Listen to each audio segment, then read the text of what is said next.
Muy buenos días, mis queridos hermanos. Te habla el hermano Joaquín Lavoy desde la Primera Iglesia Bautista de Ponce. En esta mañana vamos a continuar con el libro del discípulo. Estamos en la quinta unidad, Palabra, Amor y Servicio, escrita por el reverendo Juan Figueroa Umpierre. Esta es la lección número 22. Crezcamos en la palabra, el amor y el servicio. Vamos a estar utilizando un texto en 2 de Timoteo, capítulo 3, versos 16 y 17, y Efesios, capítulo 4, versos 16 y 17. El objetivo de la lección esta mañana es comprender que la iglesia crece mediante la proclamación de la palabra de Dios, la práctica del amor y el servicio a Dios y al prójimo.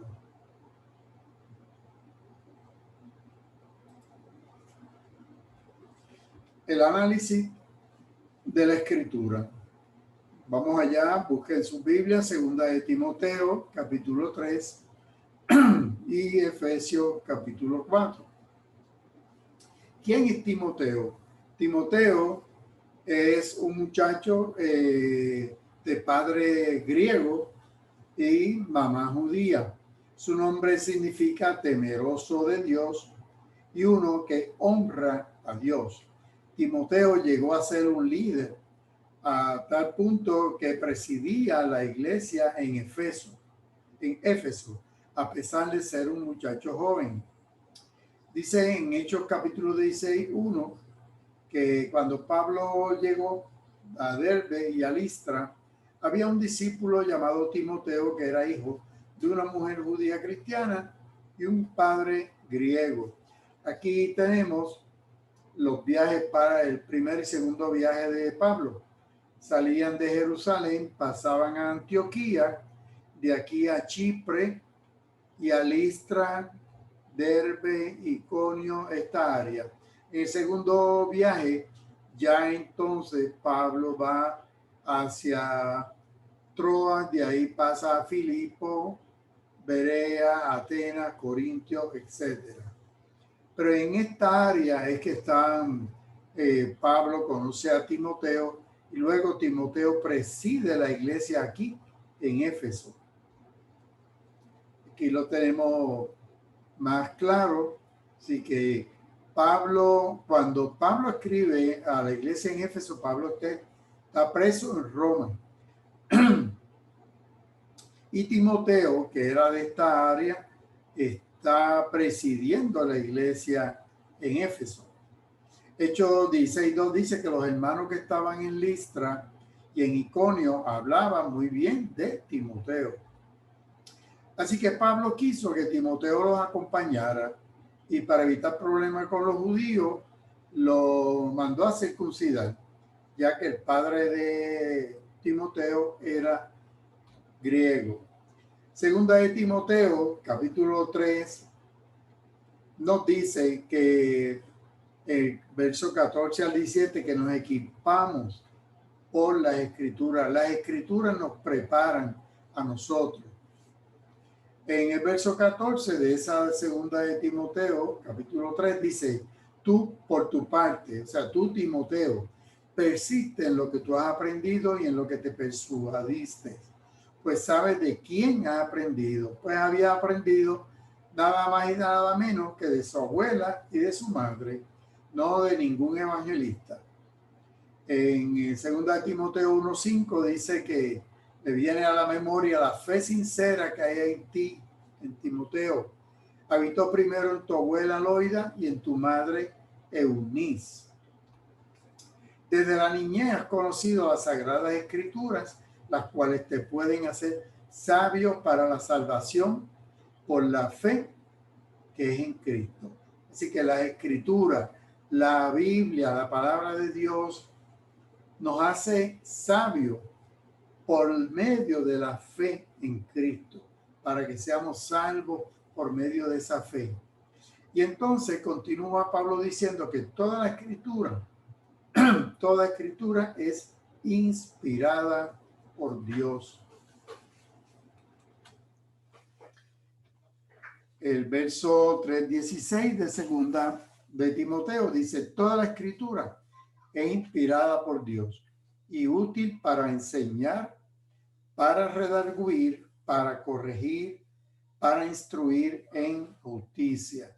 Este mismo texto, leído en Nueva Traducción Viviente, dice de la siguiente forma: toda la escritura es inspirada por Dios y es útil para enseñarnos lo que es la verdad y para hacernos ver lo que está mal en nuestras vidas. Eso es redarguir, hacernos ver lo que está mal, nosotros evaluarnos.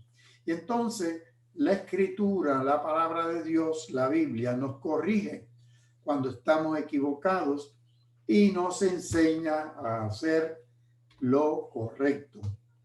Así que el origen y crecimiento en la palabra de Dios.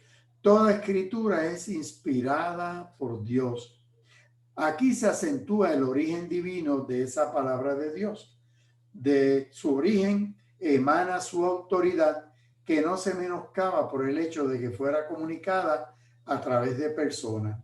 En otras palabras, la Biblia es inspirada por Dios y todo lo que está allí es de origen divino. Ahora bien, a través de personas es que nos llevó este mensaje. Por lo tanto, ahí es que nosotros tenemos que ver, cuando estudiamos la Biblia, saber discernir cuál es el mensaje profundo que está en ella y poder separar el grano de la paja. Así que, y cuando habla de la inspiración de la Escritura, se refiere a los libros, a la Torá, que son los primeros 5 libros de la ley, Salmos y los profetas, que era el Antiguo Testamento, porque cuando Pablo escribe, pues los libros del Nuevo Testamento, los evangelios, todavía no se habían escrito. Así que eso está refiriendo a toda escritura, es esos libros del Antiguo Testamento. Segunda de Timoteo 3:16. La Biblia no es una colección de historias, fábulas, mitos, ideas humanas acerca de Dios. Por medio del Espíritu Santo, Dios reveló su persona y su plan a los creyentes que escribieron su mensaje para su pueblo. Y este proceso se conoce como inspiración. Así que la Biblia es inspirada por Dios. Los escritores escribieron desde su contexto personal, histórico y cultural, aunque usaron sus propias mentes, pero no pueden separarse de ese contexto histórico, cultural y personal. Por eso hay muchas cosas que en la Biblia, cuando las entendemos desde el punto de vista de nuestro diario vivir hoy en el siglo XXI, son chocantes para nosotros. Estas personas usaron sus mentes, sus talentos, sus idiomas, su estilo, pero escribieron lo que Dios quería que escribieran y ese mensaje nos llegara. Así que la frase inspirada por Dios es una sola palabra en griego. Literalmente significa soplada por Dios. Así que inspirada por Dios es soplada por Dios. Nosotros tenemos este dicho en las iglesias evangélicas, ¿verdad? Que la Biblia la creemos de tapa a tapa hasta los mapas. Esta es una Reina Valera contemporánea, letra grande, de tapa a tapa hasta los mapas que están en la parte de atrás. Ahora bien, Pablo señala que ahora mismo nosotros estamos viendo como por espejo. En otras palabras, que no vemos claramente, que vemos oscuramente, que todavía hay cosas que no entendemos ni las vamos a entender, pero entonces conoceré como fui conocido. Quiere decir, mira, estos son los espejos de esas épocas. Con estos espejos, ¿qué vamos a tener claro? ¿Cuál es el mensaje? Por eso es que Cristo revela el mensaje. Hay varios principios que debemos utilizar para entender cuando estamos estudiando la palabra. El primer principio es que debemos leer la Biblia con el filtro de Cristo y separar la paja del trigo. Cuando vayas a estudiar la Biblia, el texto bíblico, ponte los espejuelos de Cristo para que tú puedas filtrar lo que hay allí. Ixoye, Jesucristo, el de Dios, el Salvador. Ponte los espejuelos de ese Salvador tuyo y mío para que podamos entender y sacarle provecho a la lectura bíblica. Esto es un ejemplo. Mateo 5:43 dice: oíste que fue dicho, amarás a tu prójimo y odiarás a tu enemigo. ¿Qué vamos a hacer? Odiar a nuestros enemigos.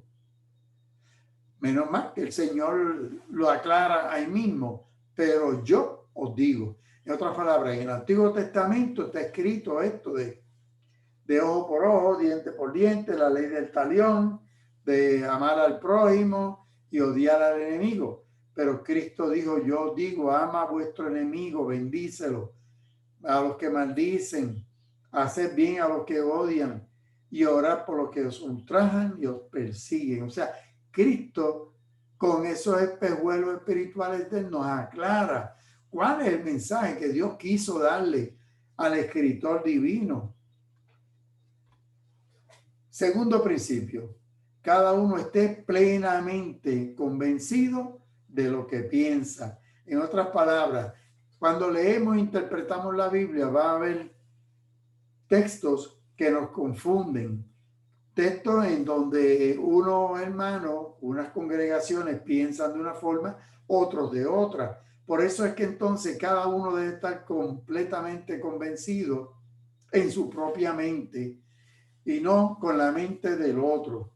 Por eso es que Pablo dice en Romanos, por ejemplo, 14:5, es un ejemplo, que hay gente que hace diferencia entre día y día. Por ejemplo, los hermanos adventistas, pues celebran sus cultos los sábados, nosotros los domingos, y no vamos a ponernos a pelear con ellos por eso, mientras que otros juzgan iguales todos los días.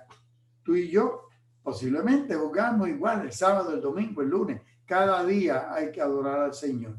Cada uno esté plenamente convencido de lo que piensa. Otras versiones dicen: cada uno esté plenamente convencido en su propia mente. O sea, que las ideas que tú tienes sean fuertes, sean enraizadas en la palabra, no porque otro piense por ti. Romanos 14:21, Pablo dice: mejor es no comer carne ni beber vino, ni hacer nada que ofenda, debilite o haga tropezar a tu hermano. El problema aquí es no debilitar. Si hay un hermano que piensa que comer ciertas carnes o beber vino es malo, pues tú no lo ofendas. Eso es lo que Pablo está diciendo ahí. Pero si tú en tu propia mente estás convencido que ese comer esas comidas y beber esa bebida, pues entonces tú estás convencido en tu propia mente, pero siempre teniendo al hermano débil, como dice aquí, para que no se tropiece. Colosenses en 1 Corintios 10:31. Así que si ustedes comen o beben o hacen alguna otra cosa, háganlo todo para la gloria de Dios. Tercer principio. Y no termina aquí. Hay otro. Pablo habla extensamente sobre esto de los problemas de las comidas y las bebidas, los días de fiesta y lunas nuevas, y cómo uno debe comportarse ante esto. Pero tú tienes que estar convencido en tu propia mente. Hay un tercer principio, y es que en la Biblia se manifiesta un ministerio de la letra, un ministerio de muerte, un ministerio de condenación, pero también hay un ministerio de vida, un ministerio de libertad, un ministerio del Espíritu, que es el que da vida, el que nos da la salvación, no nos juzga. Segunda de Corintios, capítulo 3:6 dice: el cual asimismo nos capacitó para ser ministros de un nuevo pacto. Cristo nos capacita para ser ministros a Pablo de un nuevo pacto, no de la letra, fíjense, sino del espíritu, porque la letra mata, pero el espíritu vivifica, el espíritu da vida. Así que hay un ministerio de la letra que mata y hay un ministerio del espíritu que vivifica. Sigue diciendo Pablo. Si el ministerio de muerte grabado con letras de piedra, las tablas de la ley, fue con gloria, era como él le llama a las tablas de la ley, ministerio de muerte, tanto que los hijos de Israel no pudieron fijar la vista en el rostro de Moisés a causa del resplandor de su rostro, el cual desaparecería. ¿Cómo no será más bien con gloria el ministerio del Espíritu? O sea que Pablo está comparando la gloria de este ministerio de muerte, ministerio de la letra que mata, con el ministerio que vivifica, con el ministerio. Si aquel fue glorioso, imagínense en este. Si el ministerio de condenación fue con gloria, mucho más abundará en gloria el ministerio de justificación.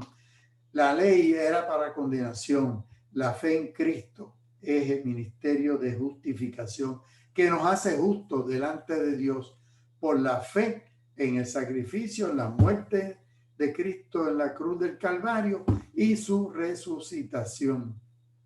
El Señor es el Espíritu. Y donde está el Señor, el Espíritu del Señor, allí hay libertad. Aleluya. O sea que el Señor es el que tiene el ministerio de la justificación, el ministerio que da vida. Cualquier pasaje, hermano, que muestre el evangelio vivificador de Cristo es palabra divina. Cuando tú estás leyendo la Biblia y tú lees un salmo, lees un pasaje que vivifica, que muestra ese evangelio que vivifica, vivificador de Cristo, eso es palabra divina. Sin embargo, va cualquier pasaje que margina, que elimina a un ser humano, que legitima la injusticia, eso es letra que mata. En otras palabras, por eso dije al principio, póntelo de pejuelo de Cristo, para que busques y encuentres dónde está el grano, dónde está la paja, porque hay letras que matan ahí escritas. Por ejemplo, la esclavitud. Si nos vamos a Efesios capítulo 6:5, Pablo le dice a los esclavos, mira, obedezcan a los amos con temor y temblor, con sencillez, como si fuera a Cristo. O sea, Pablo está mandando a los esclavos que se sometan a sus amos. En Colosenses capítulo 3:22, esclavos, obedecen en todo a vuestros amos terrenales. No sirvan al ojo como los que quieren agradar a los hombres, sino con corazón sincero, como si estuvieran sirviendo a Dios.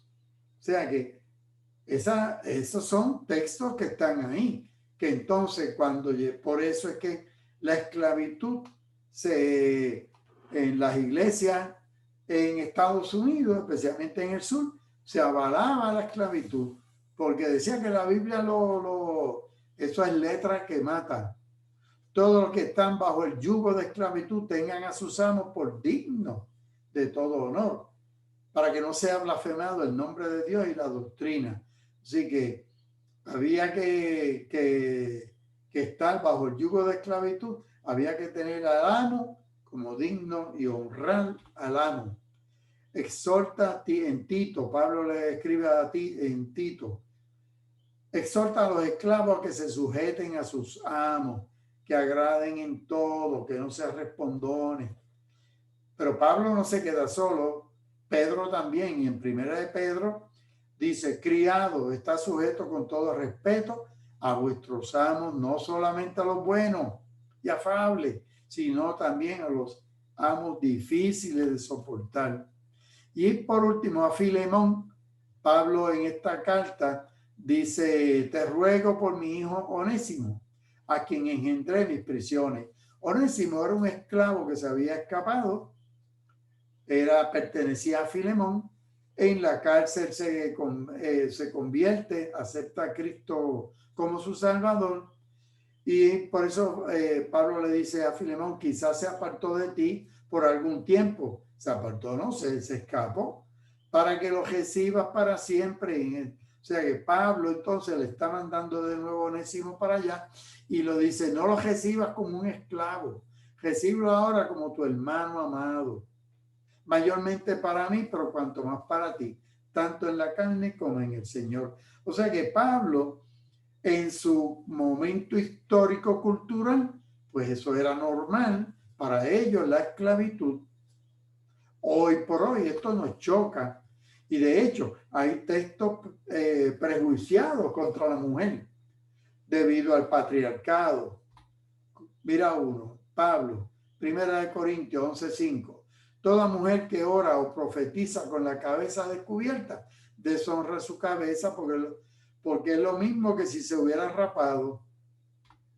Si la mujer no se cubre, que se corte también el cabello. Y si le es vergonzoso a la mujer cortarse el cabello, o sea, raparse, que se cubra.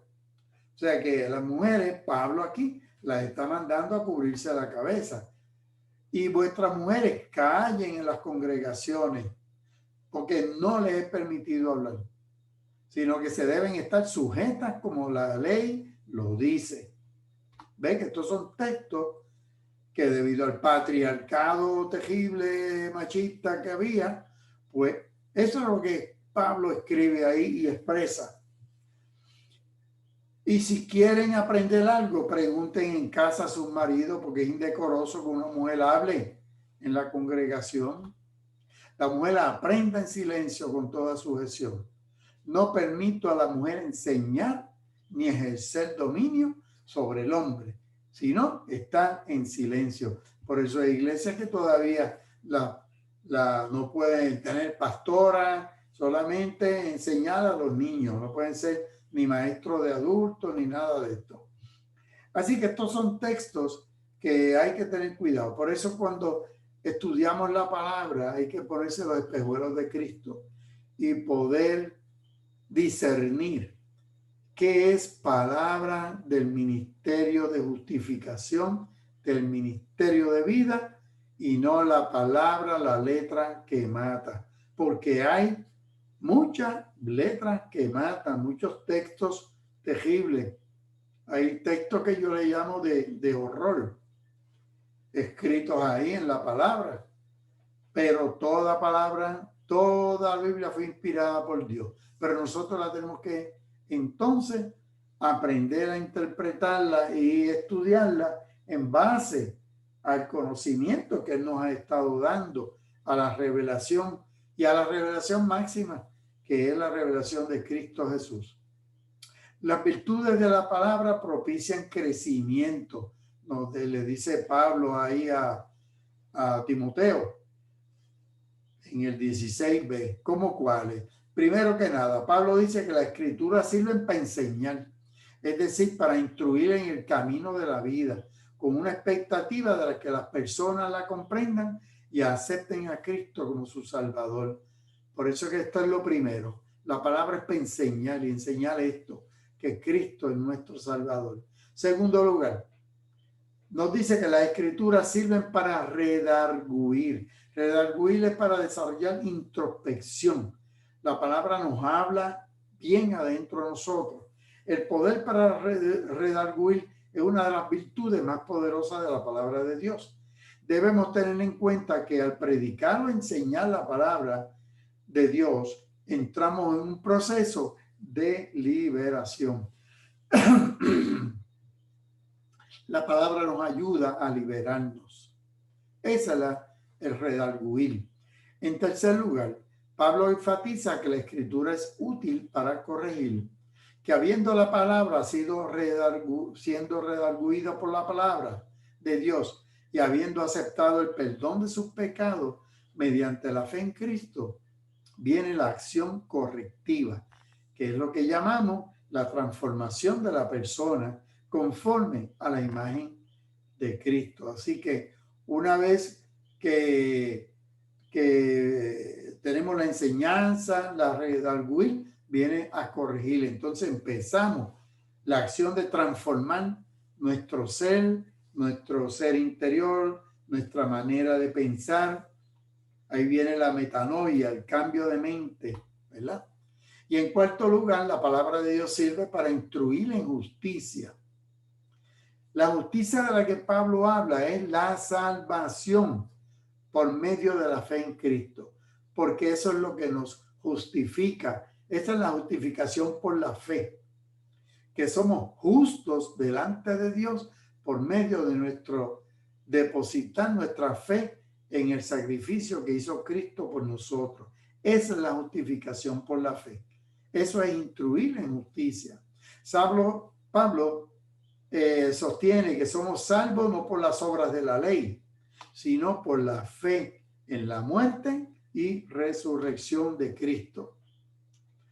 El verso 3:17, a fin de que el hombre de Dios sea perfecto y enteramente preparado para toda buena obra.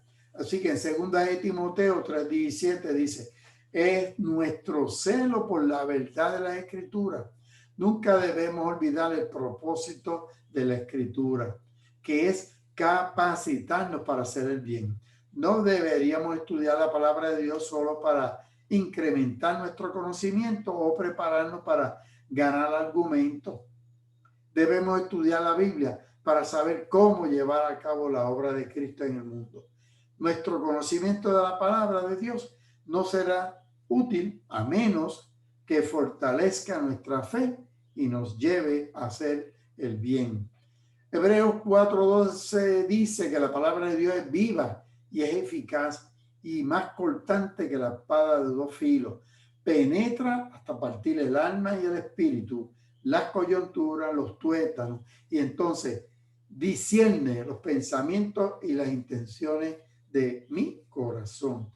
En otras palabras, palabra de Dios para todos es otra versión que traduce este texto de la siguiente forma.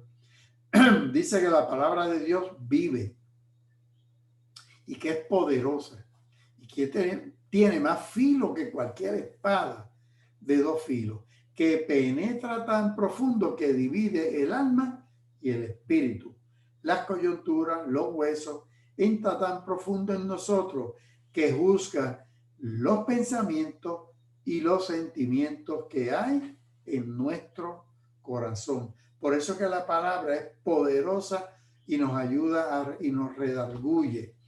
La misma Biblia dice que ella penetra como una espada hasta el tuétano, pero cuando la palabra de Dios hiere y entra y penetra, lo hace como el corte del cirujano, que es para buscar la sanación. Busca sanar y extirpar lo malo.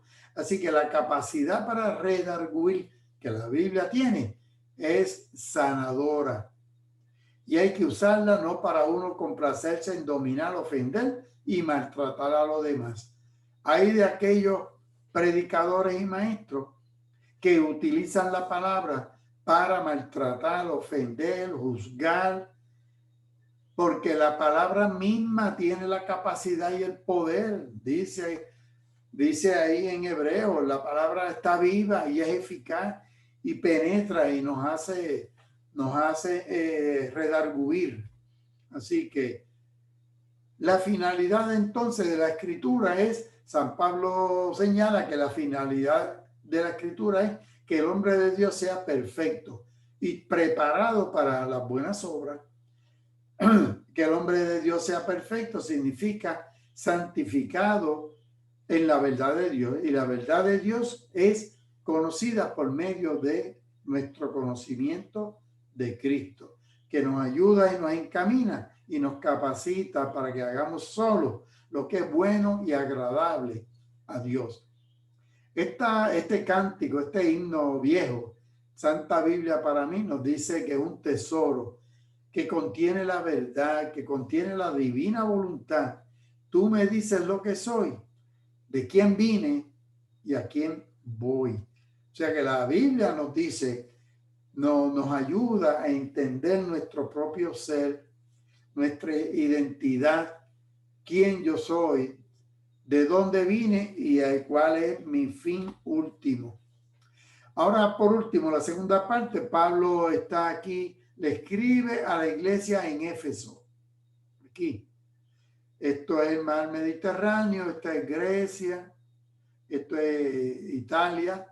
Pablo está expreso aquí en Roma y le escribe aquí a la iglesia de Éfeso. Éfeso, allí ya el Pablo le escribe desde la cárcel y al final de su vida. Allí él se llama prisionero por Cristo, prisionero del Señor, un embajador en cadenas en estos distintos textos. Pablo, embajador en cadenas.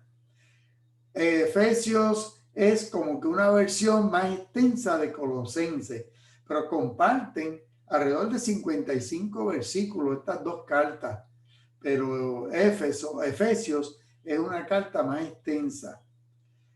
El 4:12 dice que a fin de perfeccionar a los santos para la obra, a fin de preparar, de completar, de hacernos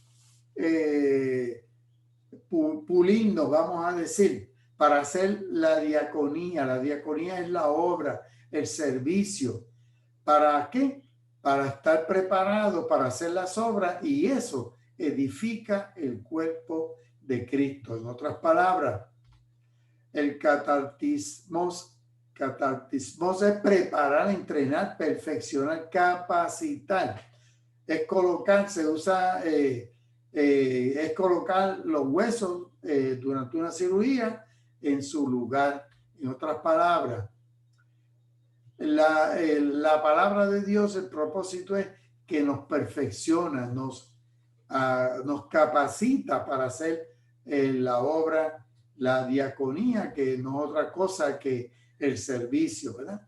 El Señor está haciendo ahora todos los ajustes necesarios a fin de que la iglesia no se quede descoyuntada, sino que podamos, a través del servicio, la diaconía, el diácono es un servidor.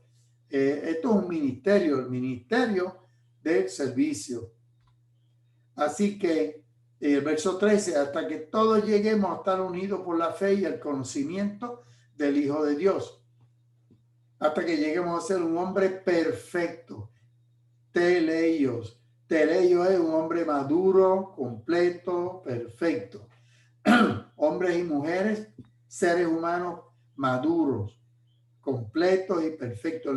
La palabra, la escritura, la Biblia nos ayuda a desarrollar un hombre y una mujer madura, completa, perfecta, a la medida de la estatura de la plenitud de Cristo, para que ya no seamos niños fluctuantes, arrastrados por todo lado, por todo viento de doctrina, sino bien cimentados, ¿verdad? Que estemos bien cimentados, para evitar los engaños de aquellos que emplean con justicia artimañas engañosas. En otras palabras, la palabra de Dios nos da estabilidad, nos ayuda a ser estables.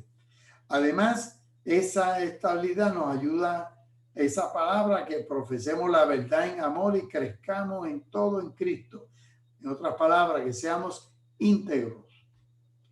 Así que los progresos son madurez, verso 13, estabilidad, verso 14, integridad, verso 15, que tiene lugar en la experiencia de cada miembro de la iglesia. Así que venimos a Cristo para madurar, para estar estable, para ser seres humanos íntegros. Verso 16, de quien todo el cuerpo bien concertado y unido entre sí, por todas las coyunturas que se ayudan mutuamente según la actividad propia de cada miembro, recibe su crecimiento para ir edificándose en amor. En otras palabras, el cuerpo de Cristo, la iglesia, crece a medida que cada miembro va creciendo.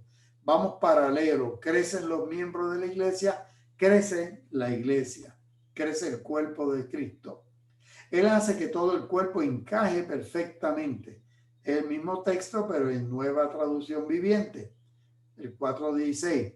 Cada parte al cumplir con su función específica, tú cumples, yo cumplo, ayuda a que todos los demás se desarrollen. Entonces todo el cuerpo crece y está sano y lleno de amor. Así que resumiendo la lección esta mañana, las escrituras son inspiradas por Dios, pero las escrituras son una fuente de poder. Que el crecimiento en Cristo es promovido por la palabra de Dios.